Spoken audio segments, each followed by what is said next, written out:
following the Reserve Bank of India's policy, had expected that there would be a slightly more nuanced statement on liquidity, simply because there is so much of liquidity floating around. Banks have been parking as much as 8 lakh crores with the Reserve Bank of India because there are no takers for the bank's money. At the same time, we've also seen that globally also liquidity has been huge. We've seen a huge influx of forex into the country. So together, this along with the domestic liquidity that the RBI has also unleashed has resulted in a huge surplus of liquidity. What is the worry? What is wrong with external excess liquidity? The problem with excess liquidity is that at some point of time, there is a danger that this might feed into inflation. Already we are seeing inflation well over the RBI's target range of 2 to 6%. So this is the danger that when there is so much liquidity, much in excess of RBI's own assessment of what is required, is there a danger that this could feed into inflation? But as far as the policy stance was concerned, RBI did nothing at all. The fear was perhaps that it did not want to rock the boat. The question is this a time when the boat could have done with a little bit of a rocking, purely in order to prepare it for a big thud if and when it comes?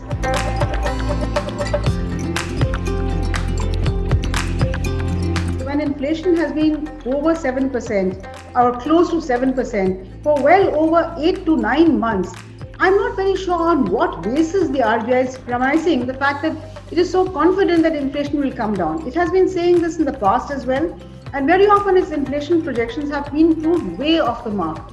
Remember, we were talking at the time that yes, today inflation might be because of supply disruptions, because there's some breakdown in the supply transport bottleneck, there might be some problem with factories getting back onto track, etc. So at the moment, the problem might be because of disruptions in supply. But there are signs that the economy is looking up, particularly as far as the rural economy is concerned. So if you are talking about a time when there are supply disruptions, and meanwhile demand is also inching up, then you will have a problem of demand increasing, supply contracting, in which case the existing inflationary pressures, which are already pretty high, last number for inflation was 7.6%, then there might be a further upward push to inflation, particularly if there's going to be a huge amount of liquidity.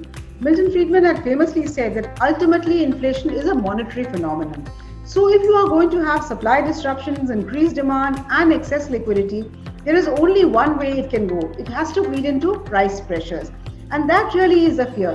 Sure, RBI has predicted that inflation will come down, but on what basis it is saying this is a big question mark, particularly because inflation expectations tend to get embedded in the psyche of people. So if you've seen inflation going up at about 7% for about 9 months, you expect that inflation will be way over 6%. And that is a fear. And once you have inflation expectations embedded in the psyche of the ordinary citizen, then that itself is likely to fuel further inflation. So my worry at the moment is that RBI perhaps has overlooked the risk to inflation. This is what they did in 2008 also, when we had the global financial crisis. In a bid to get the economy out of the rut into which it had fallen, RBI eased monetary policy big time. It failed to react in time when inflation started looking up, because remember, monetary policy acts with a lag of 3 to 4 quarters. So if today RBI tightens the reins, it is likely to impact inflation maybe only 6 or 9 months down the line. So the worry really is that though RBI has predicted that inflation will come down, there are chances that it may not. In which case, it is going to hit the citizens of this country very hard, because inflation hits the poor the most. And we have a large section, about 22% of the population, give or take 1 percentage point this way, that way, which is below the poverty line. And for them, inflation, particularly when it's driven by food inflation, is perhaps the worst thing that you can do to them. So I worry a little bit that RBI perhaps has been overcautious as far as growth is concerned, thinking it needs a further stimulus, but has given inflation the complete go-by and presuming that inflation will automatically come back when it's doing very little to contain inflation.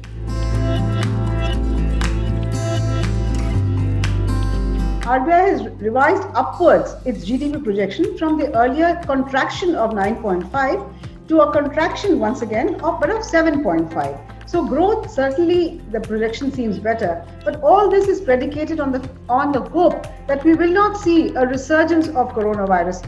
As we've seen in the West and in the US, there can be repeat waves of the virus, in which case even the nascent shoots of recovery could get aborted. So on our growth, So this is the irony. The RBI is more optimistic on growth and less optimistic on inflation.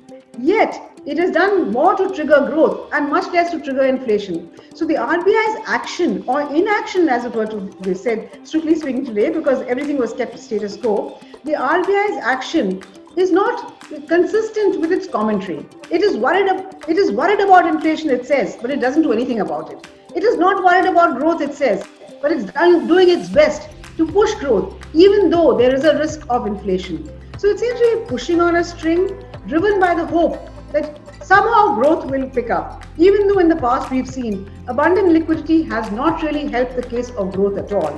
The causes are deeper. The ball is actually ultimately in the government's court. Government must spend, particularly on infrastructure. When income comes into the hands of people, then they will become less worried about the virus, less worried about jobs, etc. So this is actually the biggest problem with the RBI's reading of the situation today. Inflation is going up at a time when incomes have shrunk. So this is, adding insult to injury, as I would say. The central bank's job, particularly in today's new monetary policy inflation targeting framework, is to put inflation concerns first. But RBI somehow seems to have put growth first, and inflation has almost disappeared from the RBI's radar.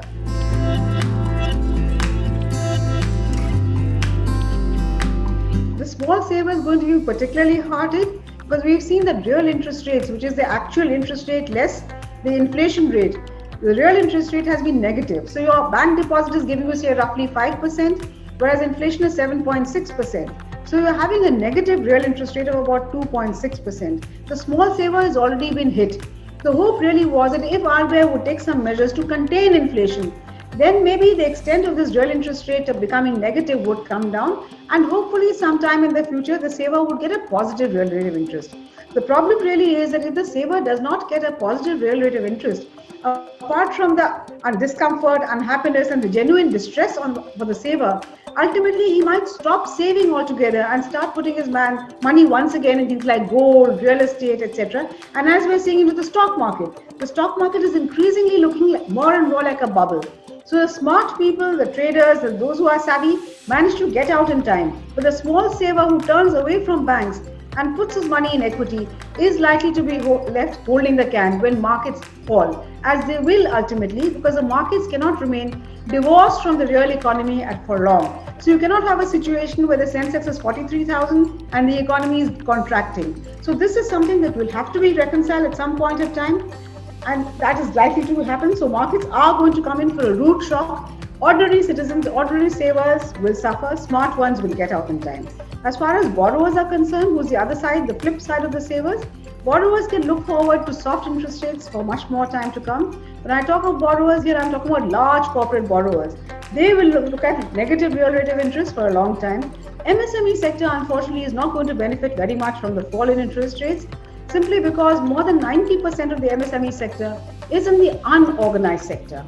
And banks are not willing, are not able, unhappy about lending, because when they're not formalized, you have no way of ensuring that you're lending for the right purpose, the end user funds, you have no way of ensuring recovery. So all in all, I think the MSME sector is not going to benefit. Savers most certainly are not going to benefit. The only ones who are likely to benefit are the large corporates who always have it whichever way you take it.